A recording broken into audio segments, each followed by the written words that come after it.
संघर्ष के पथ पर अब हम साथ चलेंगे, हम और आप एक साथ बढ़ेंगे। देवगुरु क्लासेस की ओर से आप सभी को सादर नमस्कार। जैसा कि मैंने कल अपने एक वीडियो में आपको अवगत कराया था कि देवगुरु क्लासेस की ओर से आप सभी परीक्षार्थियों को दिवस के ऊपर से जो दिवस आए दिन राष्ट्रीय और अंतर्राष्ट्रीय दिवस जो हमारे डेली होते रहते हैं उन पे कुछ ना कुछ तथ्यात्मक जानकारी आपको देते रहेंगे। उसी श्रृंखला में आज हम महापरिनिर्वाण दिवस जो हमारे श्रद्धेय डॉक्टर भीमराव अंबेडकर जी की पुण्यतिथि के उपलक्ष्य में हम लोग महापरिनिर्वाण दिवस मनाते हैं और इस दिवस से हमारी जो परीक्षाएं होती हैं उनमें प्रश्न देखने को मिलता है। तो ये मेरा संपूर्ण विश्वास है कि मेरा एक छोटा सा प्रयास आपको आगामी परीक्षाओं में थोड़ी बहुत मदद कहीं ना कहीं अवश्य करेगा। तो आइए अपने टॉपिक पर ध्यान देते हैं।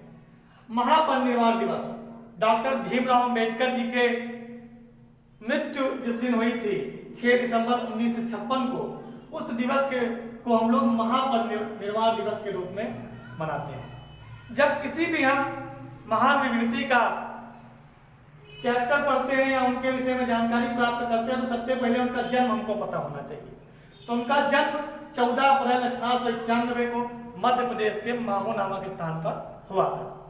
उनकी जो मृत्यु है वो 6 दिसंबर 1956 को हुई थी।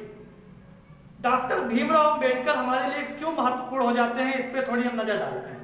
क्योंकि संविधान के प्रणेता के रूप में हम डॉक्टर भीमराव अंबेडकर जी को याद करते हैं। प्रारूप समिति के अध्यक्ष भी डॉक्टर भीमराव अंबेडकर जी थे और स्वतंत्र भारत के पहले कानून मंत्री के रूप में भी डॉक्टर भीमराव अंबेडकर जी को याद किया जाता था और उन्होंने अपने कार्यों को बखूबी निभाया। अब बात करते हैं उनके कुछ जीवन पर नजर डालते हैं। देखते हैं कि जो डॉक्टर भीमराव अंबेडकर जी हैं ये अपनी पढ़ाई के लिए कोलंबिया विश्वविद्यालय गए हुए थे और कोलंबिया विश्वविद्यालय में उन्होंने 1916 में डॉक्टरेट की उपाधि ग्रहण की और ऐसा करने वाले वो पहले भारतीय थे। उसके बाद उनका जो समाधि स्थल है उसको हम लोग चैत्य भूमि के नाम से जानते हैं।